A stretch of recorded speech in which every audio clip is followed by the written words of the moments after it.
Boa noite, meus irmãos e minhas irmãs. Deus abençoe a sua vida nessa noite. Vamos lá. Já há algum tempo eu venho percebendo uma carência da nossa igreja, uma necessidade da nossa igreja. Nós sempre tivemos um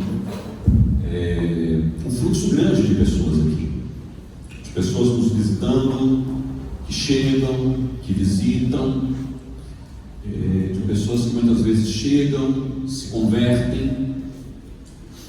Mas algo que me incomodou, ou que começou a me incomodar algum tempo atrás, foi no sentido de que muitas vezes essas pessoas elas vão chegando, se convertem muitas vezes aqui, ficam conosco um período, e essas pessoas simplesmente às vezes vão embora.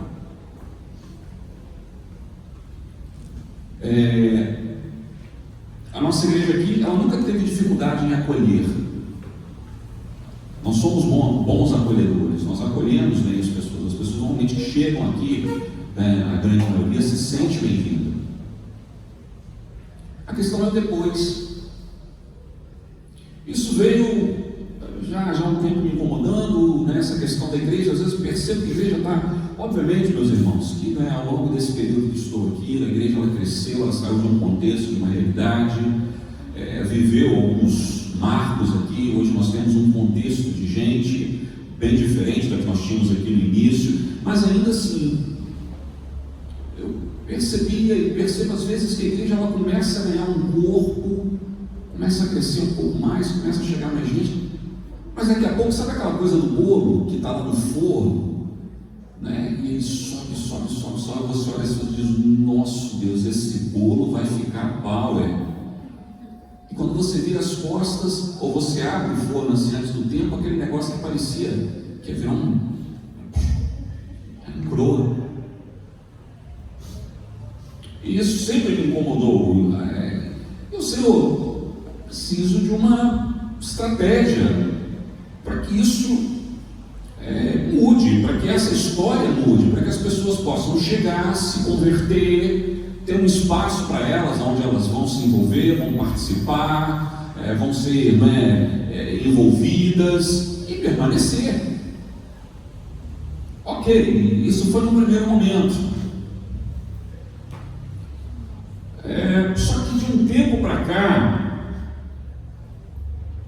eu comecei a ter uma percepção que a coisa ela é bem mais séria do que isso.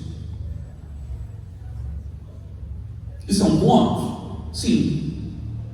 Não questiono isso.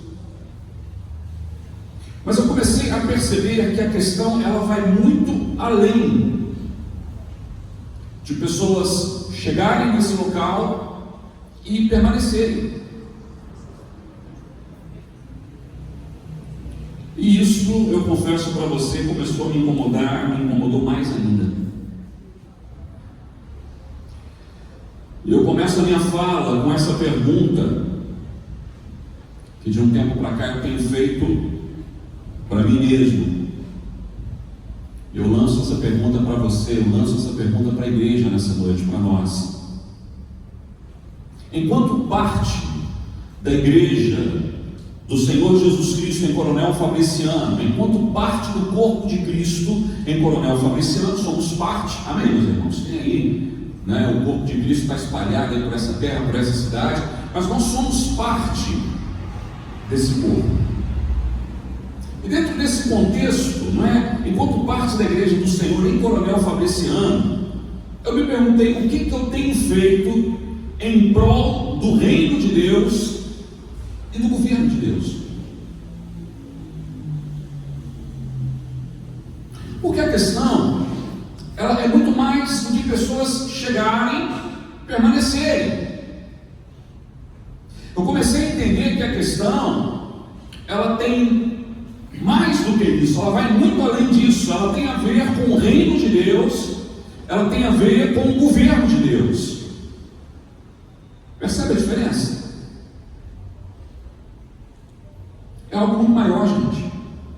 É algo muito mais amplo. Nós não estamos aqui necessariamente, e eu não estou aqui tratando necessariamente de um crescimento numérico de igreja. O que eu estou trazendo aqui tem a ver com o reino, tem a ver com o governo do reino. Porque é isso que é a questão.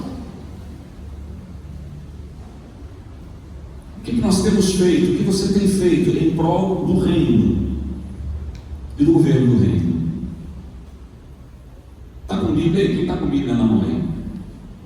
Faça um favor para mim. Alguém abra e deixa aberto aí em Isaías capítulo 6, versículo 8. Outra pessoa, Mateus capítulo 4, versículo 18 a 20. Outra pessoa, Mateus 9, capítulo 9, 37 e versículo 38. Estão guardando aí os textos?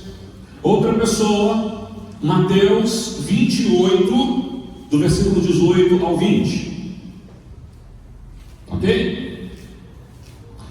Quem achou o texto aí do profeta Isaías, capítulo 6, versículo 8, por favor, leia em voz alta para nós aí. Apesar da máscara, né? Leia, por favor. Depois disso, ouvi a voz do Senhor que dizia: a quem enviarei? E quem há de ir por nós? Disse ele: eis-me aqui, envia-me a mim. Então disse ele: vai e diz a este povo: ouvi e não entendais. Amém. Isaías 6, Isaías perde o rei, o amigo Uzias, rei. Isaías está no templo, Deus revela a glória dele, a majestade dele, o anjo toca em Isaías. Depois disso tudo, ele ouve uma voz da Trindade, Pai, Filho e Espírito Santo, dizendo: quem irá por nós? Quem falará por nós para essas pessoas? A quem enviaremos como porta-voz, como boca profética, como instrumento nosso no meio desse povo, no meio dessas pessoas? E qual foi a resposta de Isaías ao ouvir essa chamada de Deus? O que ele disse? Senhor, eis-me aqui. É impossível você ter um contato com a glória, com a presença de Deus e não ser impactado, e não ser transformado, e não ser modificado, e não ecoar no seu coração aí a voz do Espírito Santo. Não precisa me responder, mas reflita.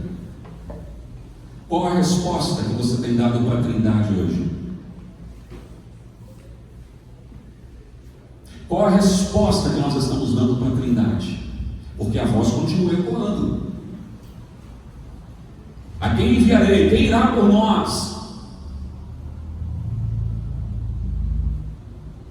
Percebe que nós estamos falando de reino, de governo, que é coisa muito mais ampla?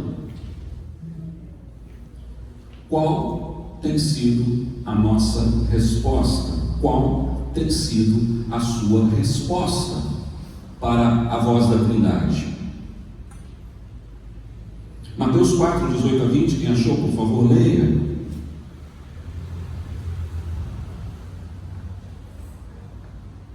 Mateus 4, 18 a 20.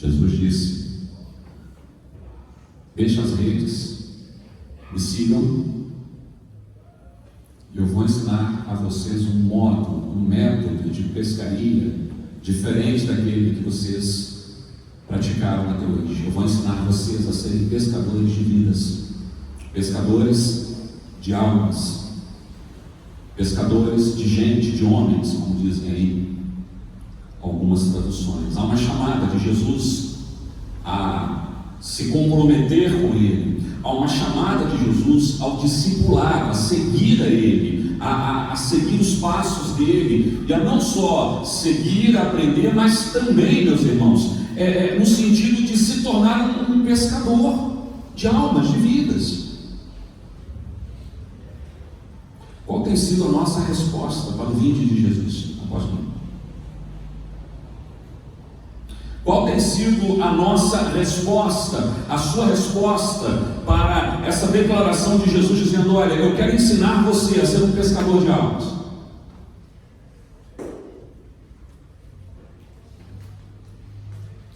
Mateus 9, 37 e 38.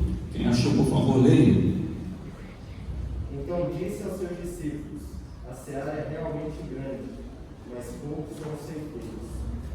Rogai, pois, ao Senhor da seara que mande ceifeiros para a sua seara.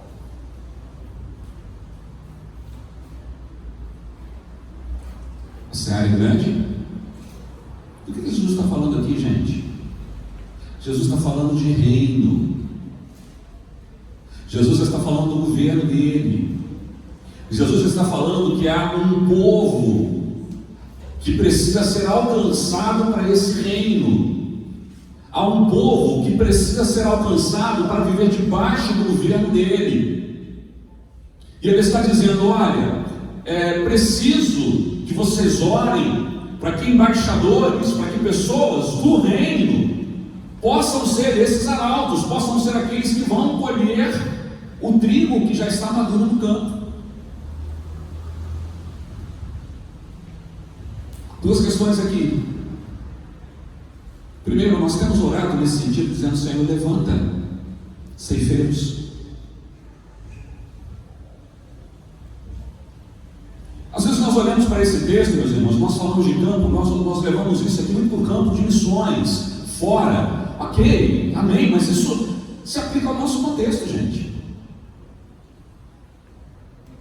Sua casa, sua família, seus parentes, seus colegas de profissão, de trabalho, as pessoas com quem você convive, se relaciona. Você olha para essas pessoas como um campo de trigo maduro, pronto a ser colhido. Você tem orado para Deus levantar trabalhadores para colher esse trigo para o reino dele. Você está dizendo, você tem tido essa atitude de Isaías, de dizer: Senhor, eis-me aqui, que se faça na minha vida segundo o teu querer, segundo a tua vontade. Nós temos orado nesse sentido, meus irmãos.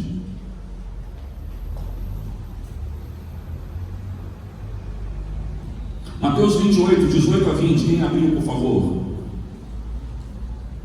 Leia, Mateus 28, 18 a 20.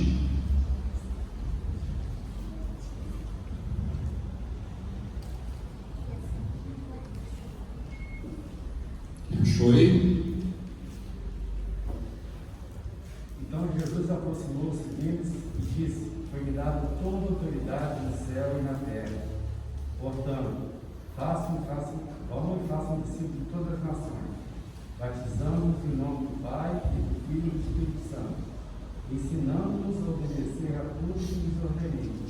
E eu estarei sempre com vocês até o fim dos tempos. Estamos cumprindo esse mandamento de Jesus na íntegra?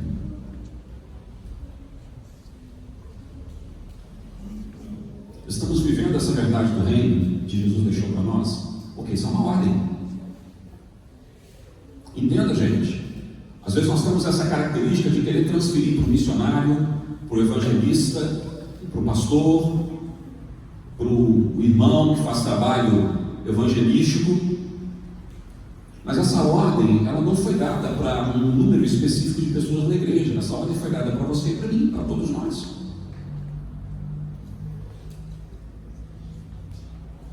Estamos vivendo a realidade dessa ordem de Jesus.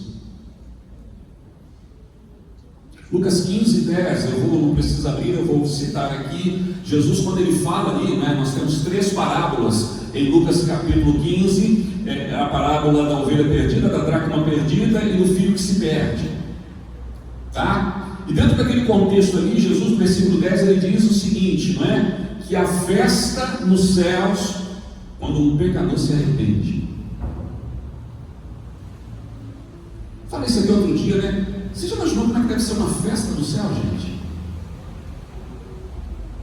Não está dizendo aqui quando uma multidão se arrepende, quando 50 pessoas, quando em uma campanha evangelística, em um estádio, em um lugar 100, 200, 300 pessoas, quando numa live, como o Tiago falou que não assiste muito, mas a gente às vezes assiste uma live e aí a pessoa faz apelo e são várias pessoas entregando a vida para Jesus. O texto não diz que quando uma multidão se converte, há festas no céu. Não, o texto diz que quando o quê?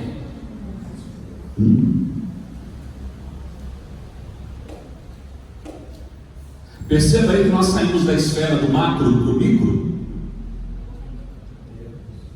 Percebe que nós começamos a trazer um contexto para a nossa realidade, para nossa, porque um pecador se arrepende na festa dos céus.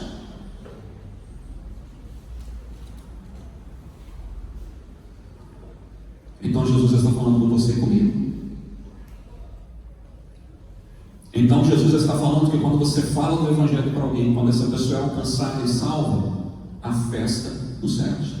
Há alegria, meus irmãos, em nossos corações, quando uma pessoa verdadeiramente se converte. A festa, a celebração, há entendimento, noção do que acontece ali, gente. De uma pessoa que é arrancada das garras do inferno, das garras de Satanás, uma vida que é arrancada do império das trevas. A vida, a condição dessa pessoa, ela é totalmente mudada, gente. De um perdido, pecador, miserável, de alguém condenado à eternidade no fogo do inferno, naquele lago de fogo e enxofre. Essa pessoa, ela é salva, ela é arrancada. Jesus vai lá e tira aquela pessoa daquela condição e coloca ela numa condição de salva, pela sua graça, misericórdia e amor. Você consegue acompanhar isso, ter noção do tamanho disso? Há essa compreensão em nós? Alguém, por favor, abra para mim em Romanos 10, versículo 13 a 17. Outra pessoa, 2 Coríntios 5, versículo 20. E outra pessoa, então, 1 Pedro 2, 9. Romanos 10, do versículo 13 ao 17. Outra pessoa, 2 Coríntios 5, versículo 20. E outra pessoa ainda, 1 Pedro 2, versículo 9.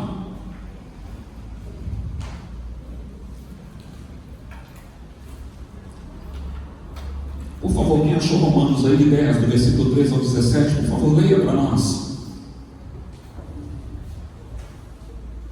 Romanos 10, 13 a 17. Porque todo aquele que invoca o nome do Senhor será salvo. Como, pois, invocarão aquele em que não creram? Como terão aquele de quem não ouviram falar? Como ouvirão se não houver pregue? Como pregaram se não forem enviados? Como está escrito: como são belos os pés que anunciam boas novas. No entanto, nem todos os israelitas aceitaram as boas novas, pois Isaías diz: Senhor, quem creu em nossa mensagem? Consequentemente, a fé vem por se ouvir a mensagem, e a mensagem é ouvida mediante a palavra de Cristo. Amém. A fé vem pelo ouvir. A pessoa, ela é alcançada por aquilo que ela ouve. O Espírito Santo trabalha no coração dela. Mas então Paulo, ele lança essa pergunta: quem vai anunciar?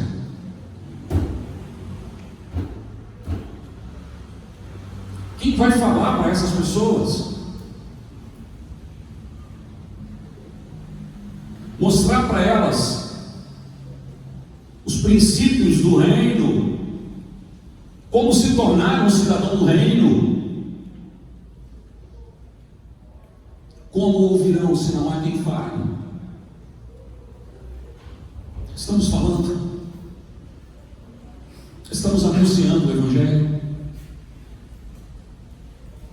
Não estou falando de convidar para vir na igreja no domingo à noite, nem para chamar um irmão lá de uma outra igreja para vir aqui no nosso culto. Não é disso que eu estou falando. Não estou criticando aqui, dizendo que você não possa chamar alguém, mas eu estou falando de você falar do amor de Cristo para alguém que não ouviu ou que não entendeu. Você está entendendo a seriedade do negócio? 2 Coríntios 5:20. Quem achou, por favor, leia para nós. Portanto, estamos aqui falando em nome de Cristo, como se o próprio Deus estivesse pedindo por meio de nós. Em nome de Cristo, nós pedimos a vocês que deixem que Deus os transforme de inimigos em amigos dele. Lê a primeira parte de novo aí, Amanda, por favor. Portanto, estamos aqui falando em nome de Cristo, como se o próprio Deus estivesse pedindo por meio de nós. Você é a boca de Deus para essa geração? Somos boca de Deus para essa geração? Cantamos, músicas aí, geração de Samuel, Fernandinho gravou um tempo atrás, alguns cantores falam de uma geração profética, de uma geração profética, de uma geração profética, de uma geração profética, de uma geração profética. Gente, eu estou cansado de ouvir falar nisso. Estamos ouvindo falar, mas nós somos uma geração profética.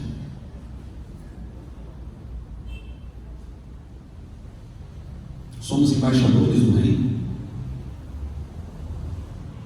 E para encerrar, 1 Pedro 2:9. Mas vós sois a geração eleita, sacerdócio real, a nação santa, povo de Cristo, para que anuncieis as virtudes daquele que vos chamou das trevas para a sua maravilhosa.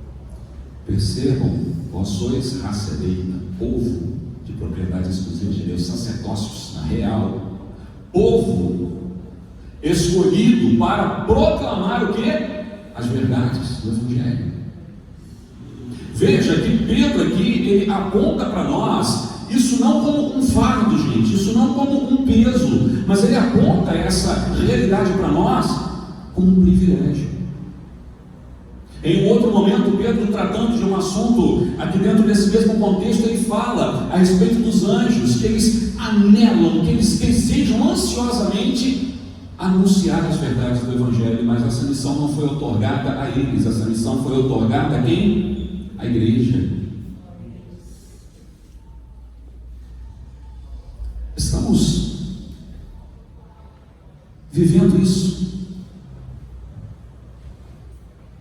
Estamos sendo essa geração profética. Recentemente eu estava vendo a história de um missionário chamado David Brainerd. Este homem, na sua época, ele pregou para as tribos indígenas norte-americanas, ele levou o Evangelho para essas tribos. Esse homem se converteu aos 21 anos de idade e morreu aos 29 anos de idade.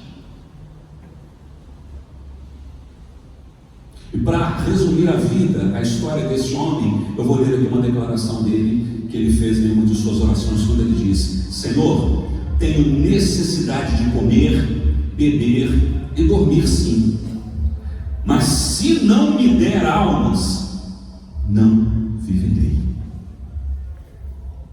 Eu preciso comer, beber e dormir sim, Senhor, mas se o Senhor não me der almas, a minha vida ela não tem sentido, ela não tem razão de ser. Gente, esse homem, ele teve uma vida curta, marcada por muito sofrimento. David Brainerd, ele viveu momentos assim de angústia terríveis, por causa de uma tuberculose que ele contraiu no início da sua juventude. Esse homem pregava para índios. E enquanto estava pregando, às vezes ele tossia. E quando ele tossia, sangue saía, por causa da sua tuberculose. Alguns comentaristas dizem que esse homem chegou a pesar 35 quilos.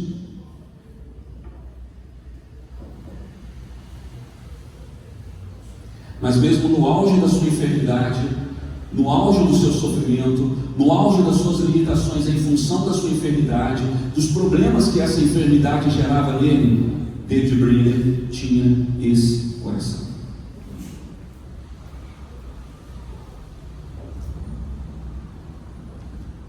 Pense nisso. Senhor, se o Senhor não me der almas, eu não tem graça viver. Era um homem que orava, que buscava, que amava as vidas, que amava as pessoas. Gente, aonde estamos nós nesse sentido? Repito a pergunta inicial: o que nós temos feito, gente, em prol do reino de Deus?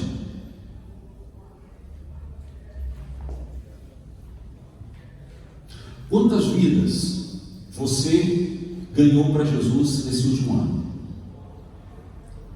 Vamos pegar nós estamos em agosto, né? Agosto de 2019 até agosto de 2020.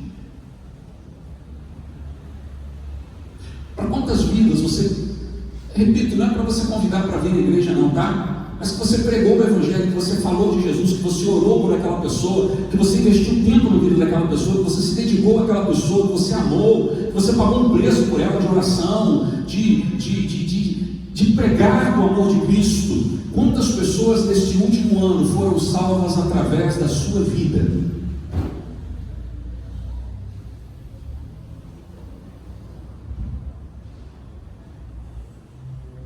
Senhor, tenha misericórdia de nós, Pai. Senhor, olha para nós, olha para a nossa condição, Senhor. Olha para a nossa realidade, Pai.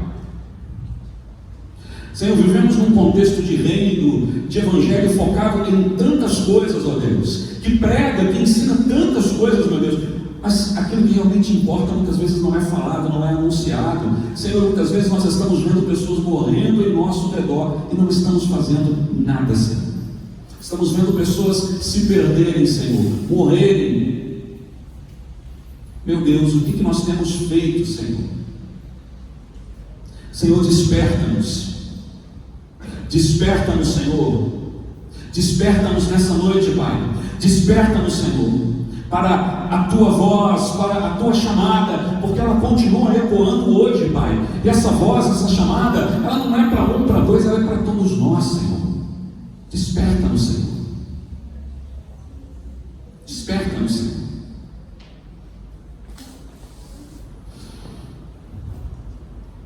Tiago citou aqui a igreja de Atos.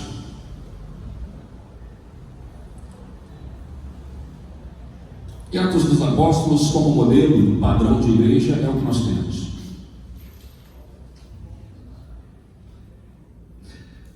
Você vê esse amor, Ô, gente, olha para Paulo e Silas. Pô, já para pensar. Os dois são presos por pregar o Evangelho a pano, feio. São colocados nas mãos do carcereiro, que com certeza não tratou aqueles homens de uma forma boa. Eles foram levados para a parte mais interna da prisão. Naquela época a prisão ela tinha algumas partes, algumas áreas, uma parte onde as pessoas tinham uma maior liberdade, e Paulo e Silas eles foram levados para o fundo da prisão, para a parte mais sombria, mais úmida, mais fria, cheios de feridas e chagas nas costas. Aqueles homens têm os seus pés presos, ficaram numa posição terrível. O texto diz que à meia-noite eles cantavam, louvavam a Deus. Você conhece a narrativa, a história. Deus manda um terremoto naquele lugar e o carcereiro vem desesperado, achando que os presos tinham fugido. Ele faz menção de se matar, de se suicidar, por causa do que poderia acontecer com eles se os presos tivessem fugido. E Paulo diz: ei, para aí, não faz isso com você não.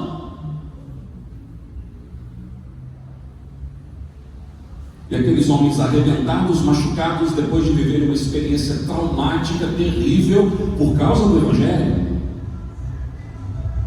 aquele homem diz: Senhor, o que eu devo fazer para ser salvo? E o que eles fizeram? Vai para o diabo que eu carregue, você e a sua turma, vou orar para Deus mandar uma. Foi isso que eles fizeram. Crê no Senhor Jesus e será salvo o quê? Tu e a tua casa.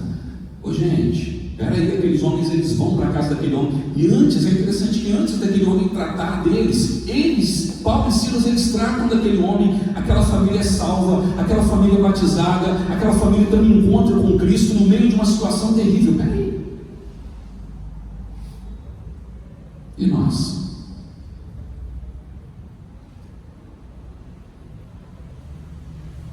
A seara é grande, meus irmãos. Lá no teu bairro, a seara é grande. Lá na tua família, a seara é grande.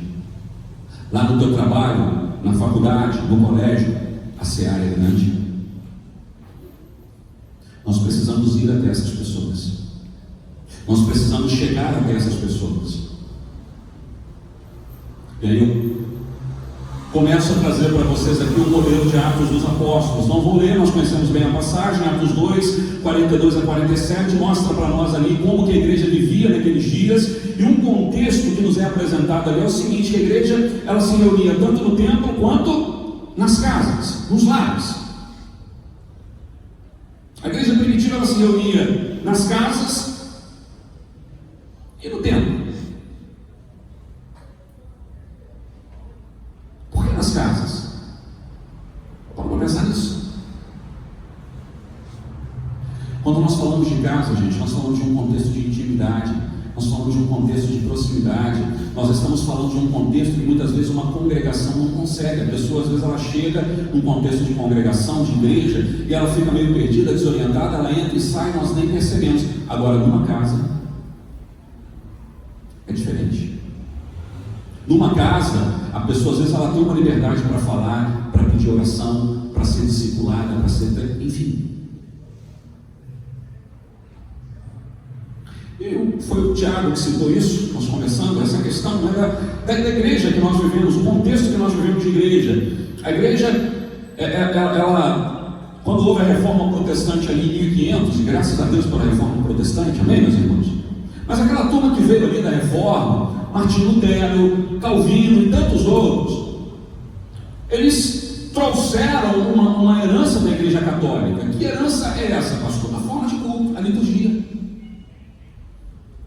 que é congregacional, congregação, reunião. A igreja se esqueceu dos lares. E a igreja se esqueceu das famílias.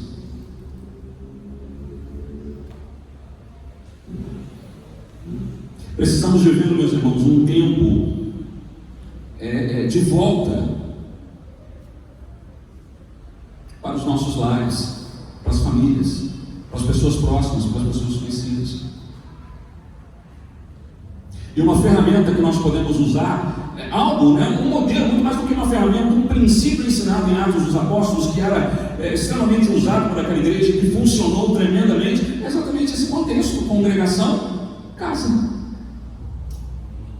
Congregação, estamos aí firme e forte, amém, meus irmãos? Mas em casa. Oi? O lugar mais difícil para a gente ser um cristão verdadeiro é dentro de casa. É lá que o negócio. Porque a essência do cristianismo é ser a nossa essência. E o lugar mais difícil de ser autênticos é dentro de casa. Então eu acredito que é muito mais do que às vezes uma liturgia, é uma autenticidade que nós somos. Veracidade. E uma fuga, talvez, por parte da igreja nesse sentido, né? De saber que se eu trago para perto, eu vou me expor, eu vou mostrar o que eu sou, as pessoas vão ver a realidade. Então, às vezes, preferimos viver só num contexto de congregação, porque no contexto de congregação, uma bênção, né? O pastor, nosso pastor, uma bênção, olha que bênção, vai viver com o pastor para você ver encrenca. Nós precisamos, meus irmãos, resgatar isso. Eu sei, você vai dizer, pastor, mas já tem vários lugares fazendo isso por aí. Legal, mas nós não.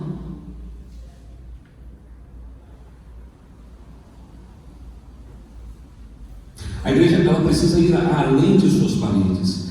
Ela precisa ir além da sua liturgia. Como Jesus, que morreu fora dos muros de Jerusalém, a igreja também precisa ir lá fora para resgatar os pecadores. E aí entra a questão dos grupos de vida. Eu falei com os irmãos aqui, que eu abri. Pastor, grupos de vida. Por que nós vamos usar grupo de vida? Tem grupos familiares, de células, tem tantos nomes por aí. Por que a gente não usa? Primeiro, por uma herança. Porque a Nova Vida, lá nos idos dos anos 60, 70, Bispo Roberto, ele começou a fazer um trabalho muito forte com grupos de vida. Nos lares, nas casas. Eu não sei se você sabia, mas algumas igrejas que nasceram no Rio de Janeiro, elas foram frutos de grupos de vida. A igreja que eu pastoreei em Juiz de Fora, ela foi fruto de grupos de vida. Então, há um nome, há uma história, há uma herança. Quando eu falo de grupo de vida, remete à vida. E aí, começando com os dois aqui, com o Kaiser, com o Érico, falei, gente, essa questão de vida, o que vocês falam? O Érico falou, pastor, vida, né? Vamos pensar lá na essência, o que significa vida? O que é vida, gente? Vida é a reunião daquilo que diferencia um corpo vivo de um corpo morto. É verdade. É diferente uma pessoa viva de uma pessoa morta? O que vocês acham? Tem diferença ou não? É tudo igual. Quantas coisas nós poderíamos enumerar aqui que destacam uma pessoa viva, que diferenciam uma pessoa viva de uma morte, de uma pessoa morta? Poderíamos falar da inércia, poderíamos falar da frieza, poderíamos falar da condição daquela pessoa depois de morta. Vida, gente. Sabe? Vida. Grupo de vida, lugar de vida, ou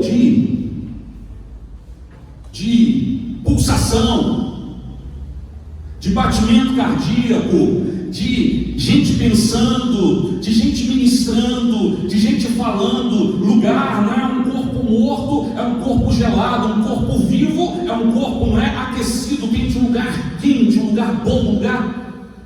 Está entendendo? Vida, o que define um organismo do seu nascimento até a morte. Quando nós falamos de vida, nós estamos falando do indivíduo desde a sua concepção lá, espermatozoide e óvulo, até o seu nascimento e toda a sua história, toda a sua trajetória, nascimento, crescimento, desenvolvimento, multiplicação, enfim, até aquele grande dia, a sua hora de partida. Isso é vida. Quando eu falo de vida, eu estou falando de tudo aquilo que você é. Estou falando das suas características. Vida, gente. Grupos de vida. Lugar onde pessoas vão nascer, onde pessoas vão se desenvolver, onde pessoas vão multiplicar.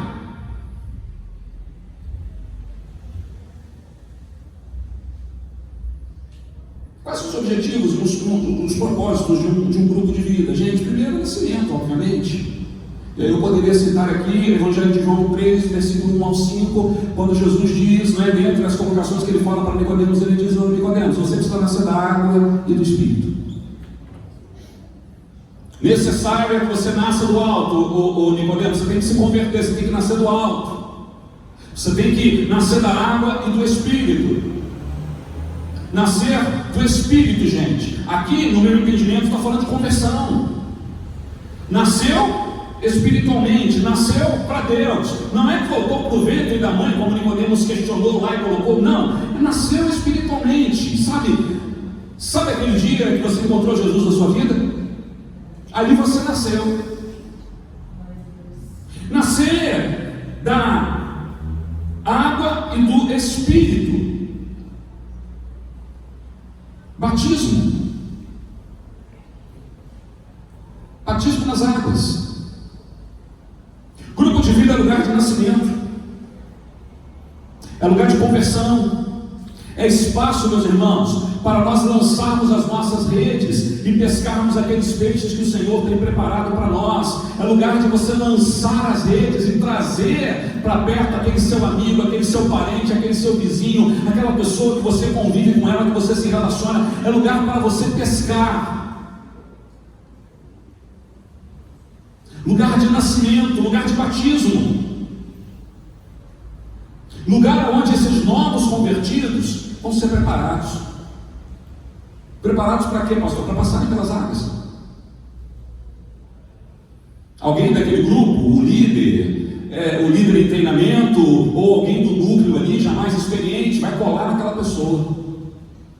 E o que ele vai fazer? Ele vai ministrar sobre a vida daquela pessoa. Ele vai ensinar princípios. Vai fazer um curso com aquela pessoa, e muito mais do que um curso, ele vai acompanhar aquela pessoa de perto. Como que você consegue fazer isso, gente, quando nós começamos a trazer isso para o contexto de igreja, de congregação? Pense nisso, é muito mais difícil. Mas quando a gente parte para grupos menores, fica muito mais fácil de acompanhar as pessoas. Grupos de vida, lugar de desenvolvimento, de crescimento. Uma pessoa nasce e cresce, concorda comigo? Se ela não cresce e desenvolve, alguma coisa está errada. Grupo de vida, lugar onde as pessoas vão desenvolver. Oséias 6,3 diz: conheçamos e o quê? Prossigamos em conhecer o Senhor. Grupo de vida, lugar de oração, de comunhão com os outros do grupo. Reunião, lugar de comunhão com Deus, lugar de contato com a palavra de Deus, de ser discipulado, ensinado, lugar de ser acompanhado de perto por alguém. Se lembra da minha questão inicial? Por que as pessoas chegam e vão embora? Por que a igreja parece que está crescendo e de repente murcha? É porque está faltando isso, gente. É porque as pessoas chegam, elas não são acompanhadas, elas não são discipuladas, elas não são treinadas, elas não são preparadas, elas não têm aquele... Está entendendo? Lugar da pessoa ser acompanhada, tratada, confrontada. Grupo de vida, lugar de reprodução ou de multiplicação, como nos diz em Atos 2,47. Tem noção do que é isso?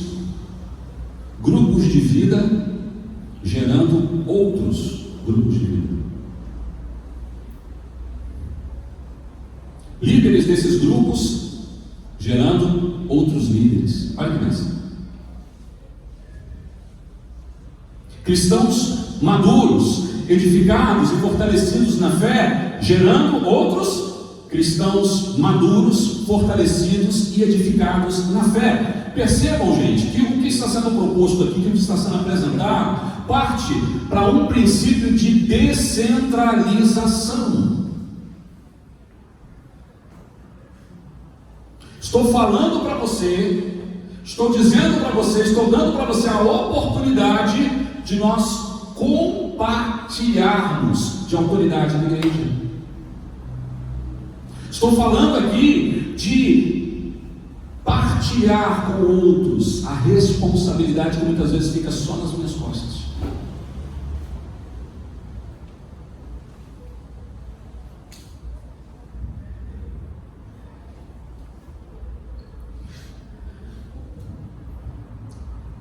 Grupo de vida, lugar aonde nós vamos nos encontrar ali, não para uma reunião de oração toda semana.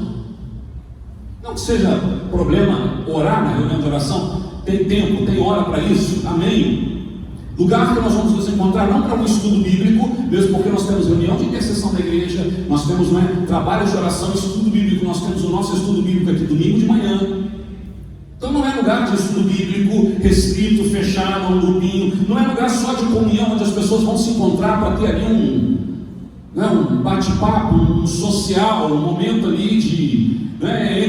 entre nós, porque isso acaba gerando, gente, um grupo fechado, e a coisa ela começa a tomar um rumo meio perigoso, quando um grupo começa a caminhar só nesse sentido, porque começa a entrar fofoca, começa a entrar opção de coisa que não convém. Grupo de vida, lugar de cura, lugar de apoio. Grupo de vida, lugar de pregação da palavra. Entenda, não é ponto de pregação, tá? Ponto de pregação é uma coisa. Ponto de pregação seria nós irmos ali para o Caladinho hoje, alugarmos lá uma garagem, um lugar, colocarmos lá uma caixa de som, um microfone, mandássemos para lá alguém, não é, para fazer um louvor, e alguém vai lá pregar em determinados dias. Isso é ponto de pregação, não é isso que eu estou falando. É lugar de ministração da palavra. Lugar de aconchego, lugar de amizade, lugar de vida, lugar de compartilhar necessidades pessoais, de levar outras pessoas a Cristo, lugar de ser edificado, abençoado e também de edificar e abençoar.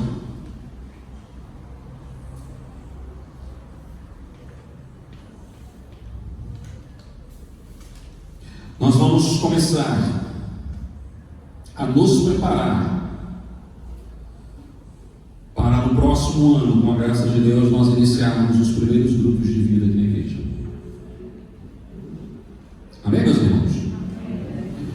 Nós vamos ter uma escola de líderes. E essa escola de líderes, ela vai começar no dia 6 de setembro. Nossa, pastor, mas véspera de um feriado. Aí nós vamos começar a ver as nossas prioridades, se é reino, se são outras coisas. Nós vamos iniciar essa turma no dia 6 de setembro.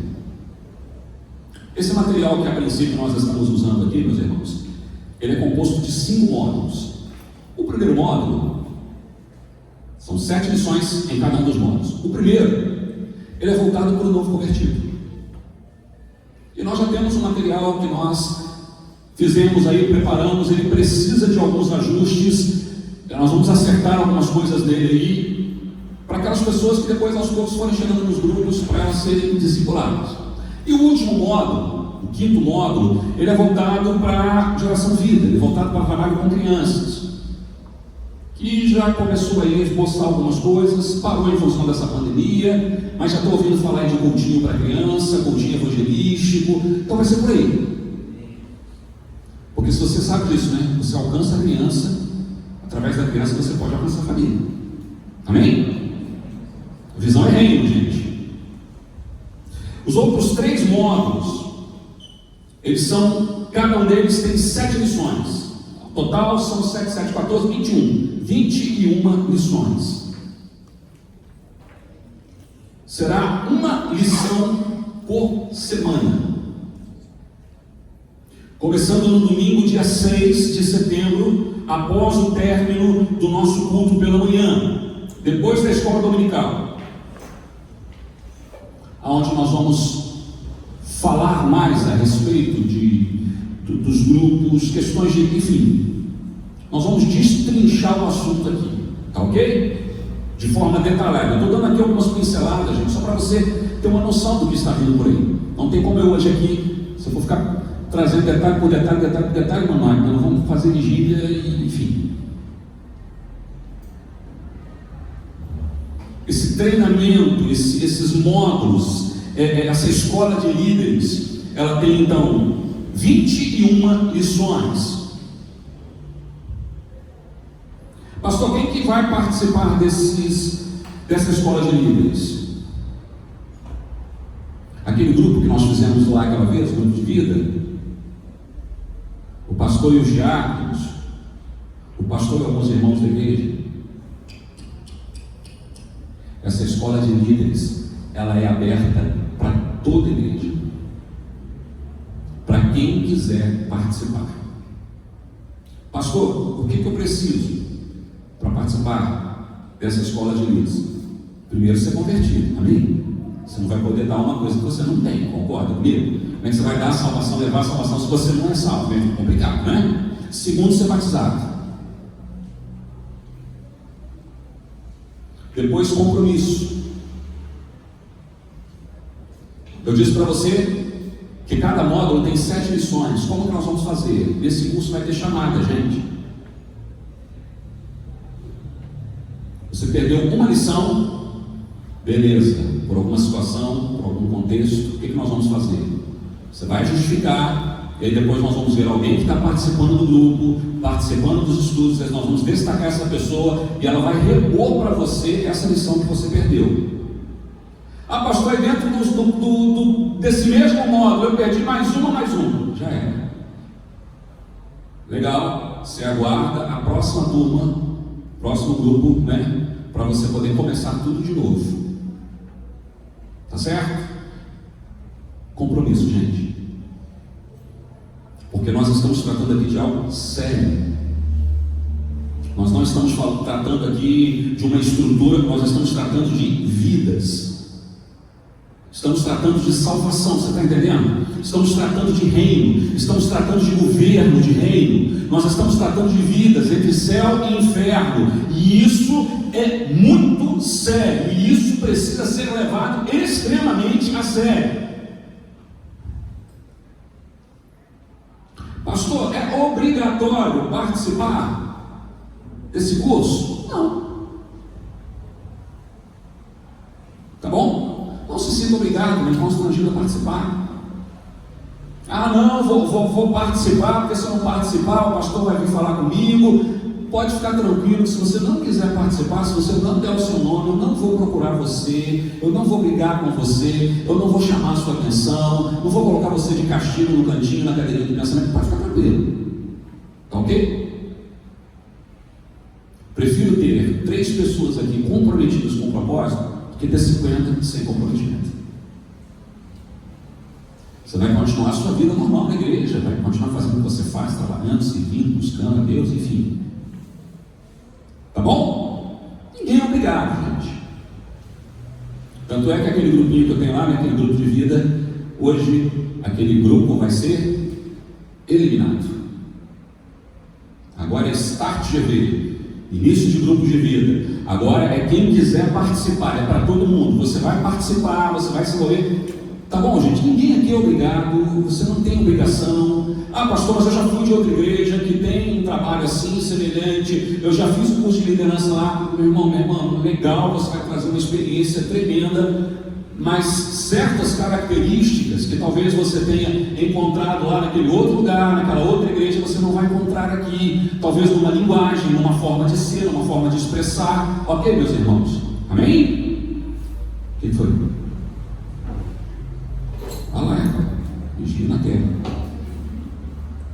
Ok, gente? Então tem que participar. Nós vamos iniciar o curso agora em setembro. Próximo ano, quando nós já estivermos lá, por volta de fevereiro mais ou menos, quando nós entrarmos no último módulo, aí com essas pessoas que estarão participando do curso de liderança aqui, nós vamos iniciar os grupos de vida protótipos. É protótipo mesmo que fala, né? Está errado, né? Ok? Pastor, eu não quero fazer agora, quero ver qual é primeiro, quero ver se esse negócio vai dar certo, se vai funcionar. Você tem todo o direito, meu irmão, de duvidar, de ser mineiro, porque a gente mineiro é meio desconfiado mesmo às vezes, né? De ficar na sua, de querer ver como que as coisas vão caminhar. Quando os grupos começarem, você vai lá fazer uma visita para você. Ok, meu irmão, fique em paz, fica tranquilo, tá bom? Pastor, então, eu fiz o curso de liderança, eu participei da escola de líderes. Ao final, isso significa que automaticamente eu vou liderar um grupo de vida. Eu digo, não! Isso vai depender de uma série de fatores, gente. Coisas que talvez durante o curso você vai perceber, você vai notar. Talvez ao final você chegue à conclusão assim, não, pastor, eu fiz aqui o curso, mas eu prefiro, nesses primeiros grupos aí, ser um líder em treinamento, para eu poder ver um pouco mais, para eu poder ter um pouco mais de segurança. Pô, pastor, vi legal, olha, eu quero apoiar, eu quero estar junto, mas não quero estar à frente de liderança. Então, você vai estar lá junto, meu irmão, apoiando aquele grupo, ok? Sem crise, sem problema nenhum quanto a isso. Ok, gente? Ah, de repente, pô, pastor, vi uma bênção. Vou abrir a minha casa, o primeiro grupo de vida que vai acontecer na minha casa, olha que bênção. De repente você vai abrir a porta da sua casa e lá vai ser um ponto, um lugar, um grupo de vida. Ok, gente? Basicamente é isso. Eu tinha outras coisas para falar aqui, mas eu acho que se eu continuar falando, ninguém vai gravar mais nada. Basicamente é isso. Certo? Dia 6 de setembro, às 10 da manhã, 10h15 no máximo, nós vamos iniciar a nossa primeira turma, a nossa primeira escola de líderes. Pastor, quem que vai ministrar essas aulas? Eu. Ah, pastor, você não tem experiência. Vou aprender, estou aprendendo. Ah, não é, 2 meses atrás eu sabia menos do que eu sei hoje, né? Conversando aqui com o Hélio, com o Gás, porque começou aqui um trabalho, né? Via celular, gente. Zoom, o pessoal começou a fazer uns grupos aqui, o negócio está bombando. Você não está participando, não? Procura saber depois aí. Aí nós conversando, e aí o Hélio, mas pastor, por que está faltando? A gente começar a fazer. Eu falei, Hélio, a questão é o seguinte, eu não entendo nada do negócio. Não adianta eu querer começar um negócio que eu não entendo, que eu não sei, então não tenho a menor noção de um cotô para um covô. Eu preciso aprender, eu preciso entender o negócio. Então, ao longo de mais ou menos, temos 2 meses já que a gente está se encontrando. Mais ou menos. Eu estou aprendendo o negócio. Até dia 6 de setembro eu vou aprender mais algumas coisas. Do dia 6 até o final do curso eu vou aprender mais ainda. E Deus vai me dar graça, sabedoria, inspiração, unção. Eu vou ministrar sobre a sua vida. Tá ok? E aí ao final nós vamos ver lá em fevereiro como que as coisas vão caminhar a nível aí de grupos, quantos grupos nós vamos iniciar, se vai ser 1, 2, 3, não sei o que Deus vai fazer. Tá? O que eu quero de você? Pastor, eu vou participar. Quero participar dessa primeira turma. O que você vai fazer? Vou te pedir o seguinte, deixa eu ver aqui. Pode ser você, Kaiser. Você vai procurar o Tiago. Você vai dar o seu nome para ele. Tiago, eu quero participar da escola de líderes, dos grupos de vida. Ele vai pegar o seu nome porque nós vamos ter que providenciar material, apostila, não é? Uma série de coisas aí para esse curso. Então nós precisamos saber quantas pessoas vão fazer. Que seja todo mundo aqui, meus irmãos. Amém? Que nós tenhamos uma frequência aqui aos cultos, nos domingos pela manhã, como nós nunca tivemos nessa vida. Amém? Você vai procurar, você vai dar o seu nome para ele. Você tem ali essa semana ainda, até semana que vem para dar. Pastor, eu preciso orar primeiro. Vai orar então, vai jejuar, vai buscar Deus, fala com Deus, faz propósito, pede a Deus confirmação, põe a lã no sereno, pede para a lã ficar molhada e volta tudo seco. Se quiser fazer, faz, tá bom? Amém, meu irmão? E aí você dá o seu nome. E aí no dia 6 nós vamos ter essa aula inaugural. Eu quero pedir perdão aqui aos irmãos, porque ao longo desse caminho eu falhei algumas vezes. Em que sentido? Eu cheguei a começar aqui um trabalho, uma tentativa de uma escola de líderes. Chegamos aqui em alguns momentos até a participar de algumas, lá com o pastor, você não lembra o pastor Mauro lá, que a gente foi, alguns irmãos aqui foram, participaram. Foi muito legal, foi muito produtivo, gente. Mas eu ainda não tinha segurança. Eu ainda não tinha a firmeza para chegar e fazer o que eu estou fazendo hoje aqui, dizendo, olha, é propósito de Deus para a nossa igreja. Agora eu tenho, por isso que eu estou fazendo. Então eu parei e fiquei, mas agora não, gente. Agora nós vamos começar e nós vamos levar esse projeto em frente. Então, aqueles irmãos que no primeiro momento participaram, me perdoe, foi por insegurança, por incompetência no assunto. A verdade é essa. Agora Deus tem me ensinado. Então nós vamos começar. Se você quiser, você vai procurar o Tiago, você vai dar o seu nome para ele e você vai participar aí. E ao final, nós vamos ter aí dos grupos de vida. Gente, alguma pergunta? Alguma dúvida dentro do que eu falei? Eu consegui me fazer entender aqui? Porque é difícil, né? Eu escrevi tanta coisa bonitinha aqui, gente. Oi? Tem que pagar o preço de levantar domingo de manhã, vir para a igreja, ficar aqui no culto, terminar o culto, participar da escola de líderes, sair daqui 12h30. Esse é o preço que você vai pagar, em nome de Jesus. Amém? Boa, tá certo, tem que saber, né? De repente o pastor vai pedir 50 mil reais, não tem condição de participar, não, mas o preço é esse, é a disposição, a vontade, o desejo, a visão, tá? Mais alguma pergunta, gente? Hein? eu sei o que está passando na cabeça de vocês. Você não está falando, mas eu vou responder. Pastor, a igreja vai virar G12? Não. Tá? G12 é uma coisa, o que nós vamos fazer aqui é outra. Pastor, vai ter aqueles encontros com Deus, que só toca a Ludmila Ferreira, ninguém pode falar nada, fica todo mundo calado lá naquela coisa, e culto de libertação. Não. Entendemos, eu entendo que esse processo ele vai acontecer ao longo do tempo, dentro dos próprios grupos de vida. Tá certo? Podemos aí fazer ao final, quem sabe, né? Deus nos dê condições, lá para fevereiro a gente faça. Nós já temos o nosso retiro de carnaval, né, que o pessoal faz aí, quem sabe, mas lá no final a gente faça um encontro, né, de uns 2 dias, um acampamento com o pessoal, para a gente ter um momento ali de né, e voltar já para. Ok? Pode ser? Sim, meu filho. É só lembrar o pessoal, né, pastor, que os nossos encontros, exatamente para entender quem nós somos.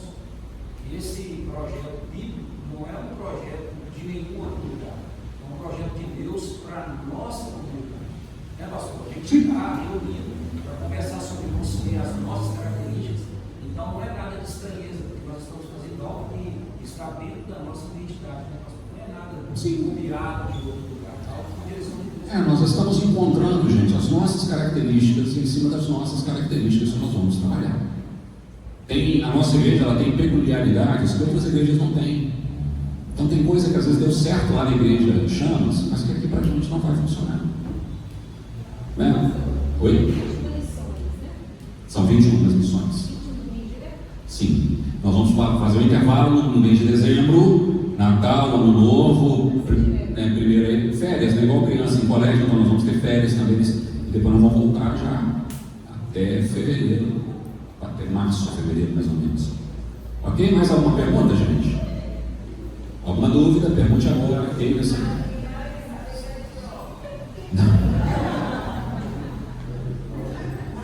Não, né? Passar por cada módulo vai ter uma prova no final. Não, fique tranquilo. As pessoas acham engraçado às vezes que a Renata está perguntando, mas às vezes o que ela está perguntando é o que está passando exatamente na sua cabeça, que você não teve coragem de perguntar. Ok? Mais alguma pergunta, Renata? Mais alguma dúvida, gente? Alguma coisa que vocês queiram saber e entender nesse princípio? Oi? Claro que pode. Pode ir atrás da criança para o grupo. Oi, minha irmã?